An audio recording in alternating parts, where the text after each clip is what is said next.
now that you know the importance of holding the proper perspective, this is important to engaging your magic, but it's useless unless you know what you want your life to look like. So everyone close your eyes. Everyone close your eyes and go back to when you were wee children. Maybe you were 5, 6, 7, 8. Who do we appreciate? Go back and remember what your dream was, your childhood dream. What did you want to be when you grow up? What was your dream? What did you want to do with your life? It very well may be that it's what you're doing now, or at least the path that you're on now. Or it might be something that you've long forgotten, something you gave up on as your interests changed, or maybe as life changed, your circumstances changed. Whatever the case may be, hold that dream. And now open your eyes. I have a marker for 4 of you. It's a magic marker. Oh, thank you, thank you. I write all my own jokes, as you can tell. All right, let's see who we have. We have, someone over here has a dream. You may hold a marker. No, oh, actually, you want to change your mind? Okay, you may hold a marker. Let's get some more people. Let's see over here. That was a guy. Let's go over here. You get a marker. You have it. I have a dream, he says. You may take a marker, and let's get one more. Let's see. Will you take this, please? No, she says. She's like, no, I don't have a dream. That was you. If you have a marker, please join me on stage. Let's give them a nice big hand. If you have a marker, join me on stage. Come on. Come on. Take your time. Everyone's waiting. Hi, what's your name? Kennedy. Kennedy. Jonas. Nice to see you. Let me move this out of the way. You may stand right here. And your name? Anthony. You may stand right here next to Kennedy. And over here, your name, sir? John? Oh, Sean. Sean. I apologize. I'm slightly deaf in one eye. What's your name? And Jake. Nice to see you. So Jake, Sean, Kennedy, and good memory, Anthony. That was the same name you told me last time. All right, I have a note card for each of you. A note card for you, Anthony. A note card for you, Kennedy. A note card for you, Sean. And your name again?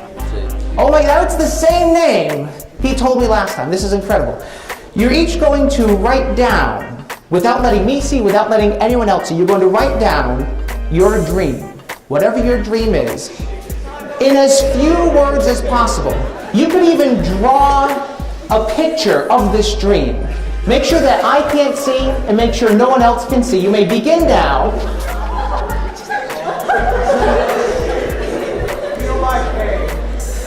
Now, because none of you are seeing what they're writing down, you all get to play along with me. Because my job is to try and figure out which dream goes with which person. Now, there's a few ways to do this. The first way is you could just simply ask them, what dream did you write down? That's the easy way. The other way to do this is to look at the handwriting. Because it's thought that different personalities, of course, have different handwriting. So I might be able to think, oh, this handwriting might go with this kind of personality, so maybe they wrote this down. Now, the other way to do this is to look in the eyes. Now, this is going to be harder for me because I've only just met these folks. But all of you are at least classmates, or you're at least going to the same school. So you're at least aware of these people. So you have a better chance of doing it this way. Because these 4 people are going to lie to me 3 times. And they will only tell the truth once. And yet even if they lie to me those times, I will hopefully be able to match up which dream goes to who. Now please hide the card so I can't see what you wrote. And pass all the cards down to Anthony. Pass down all the cards to Anthony. And pass all the markers down to Jake. Once you've done that, I'm going to turn around. All right. Mix up the cards, Anthony. Give him a little mix. I'll take back the markers. Thank you for passing them down. I appreciate that. Thank you. I need these for my next presentation in March. Thank you. Yes, give them a little mix so that we don't know which one belongs to who. I'm going to take the first card, the first dream, please, Anthony. Anyone at all. All right. This is perfect. So this is a drawing. I did specify that you could draw, and I'm having a really hard time figuring out what this drawing is. It looks like it's a drawing of a person with money around them. I'm going to say this person's dream is they want money. I'm going to ask each of you, the four of you, if this one is yours. You're going to say the same thing each time. Even if it's not yours, you're going to say the same thing. You will say, yes, that is my dream. Make sense? Is this yours? Yes. That's my dream.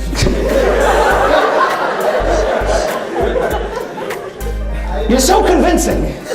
Is this yours? He's going off script now. Is this yours? Yes, that's my dream. You're very serious about this. Is this yours? No, it's not. Oh.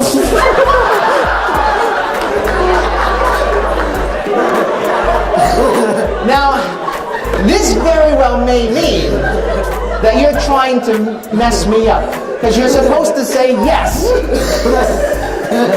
So I'll tell you, I'm going to give you this one for now. If I'm wrong, don't give me any clues, because as we go through the rest of them, I might change my mind. Give me a different one. Give me a different one. You're doing great. Let's see. Oh, this is a fun one. Dolphin trainer. This is a good one. This is a good one.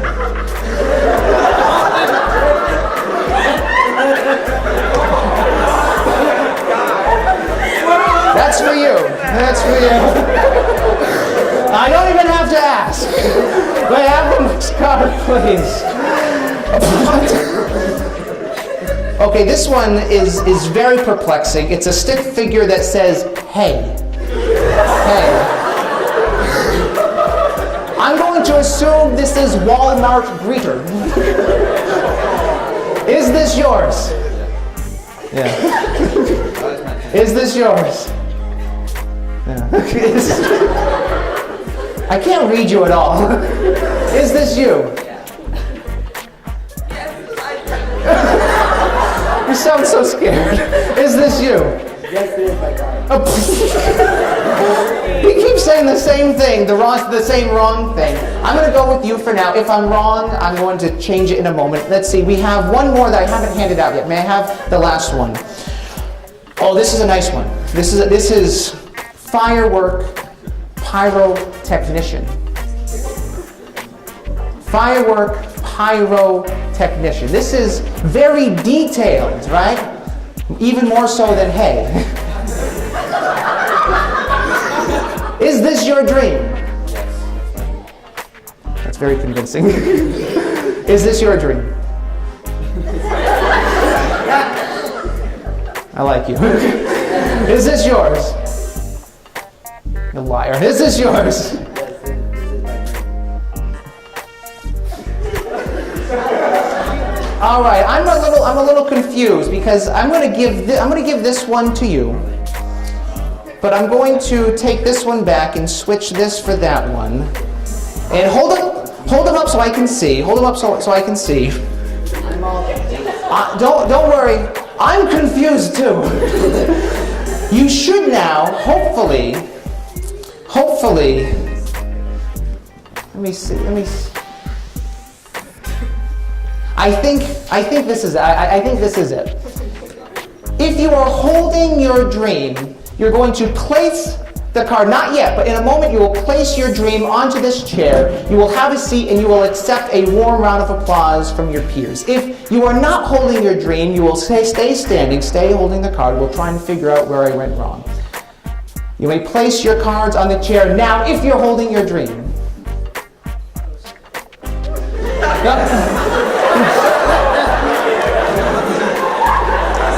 Did I mention that communication is important? If you're holding your dream, place your card onto the chair now. Was I not clear? I don't know. And you may have a seat back in your seats. Give them a nice big hand. Thank you for helping me.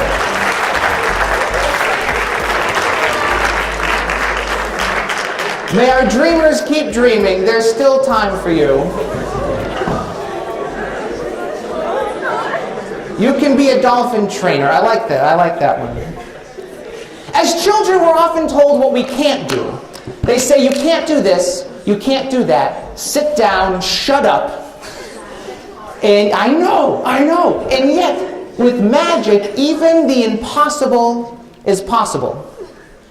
Which is why, from a young age, I knew that I wanted to be a magician. Now, I encouraged these four to reflect on their dreams in a very silly way, so that they could understand the next step in the process of engaging your magic, which is to find your purpose.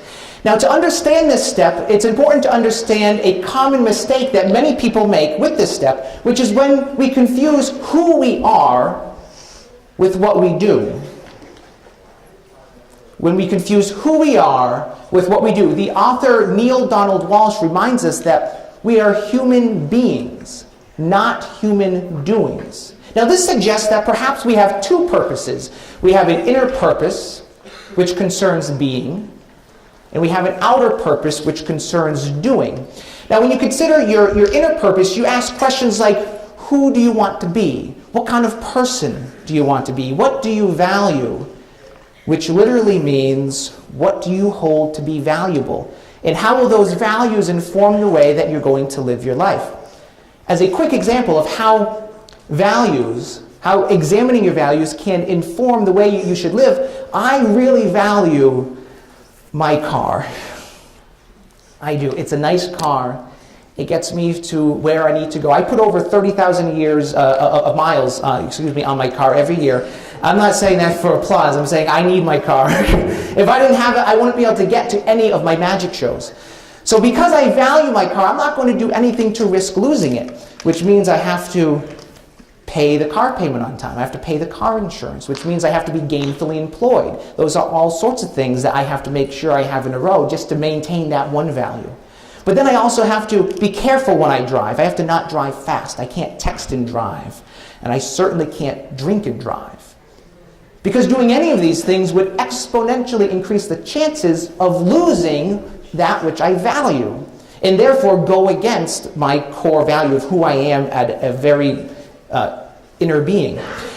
Now, once you have examined your values, you can then go on to your outer purpose. Now, your outer purpose, you ask questions like, what do you enjoy doing? What are your natural talents, your natural abilities? What are you passionate about?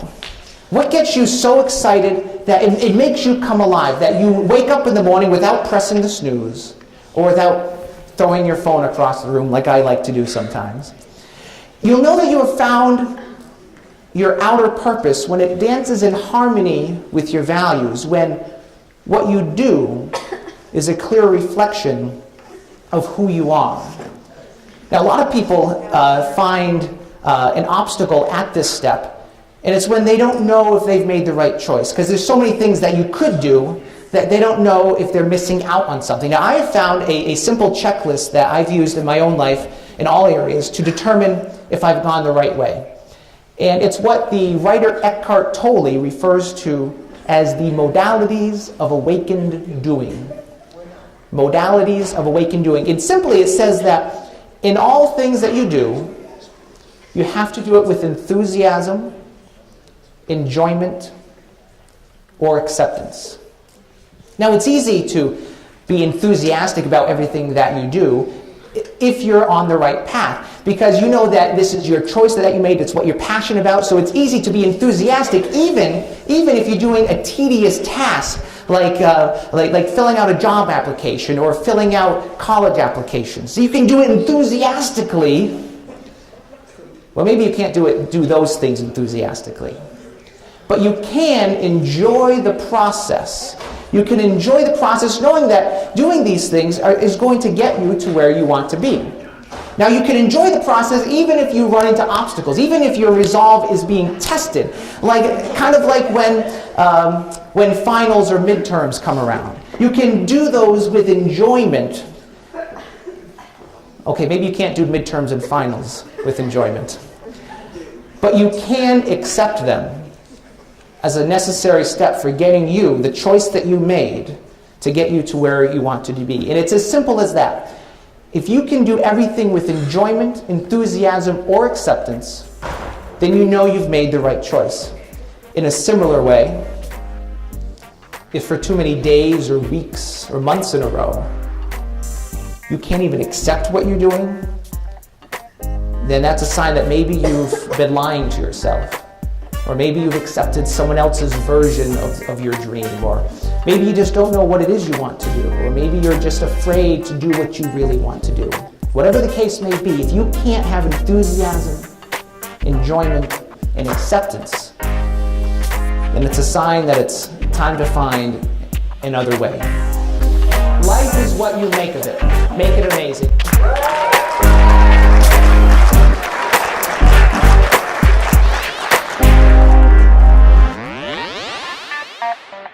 Bye.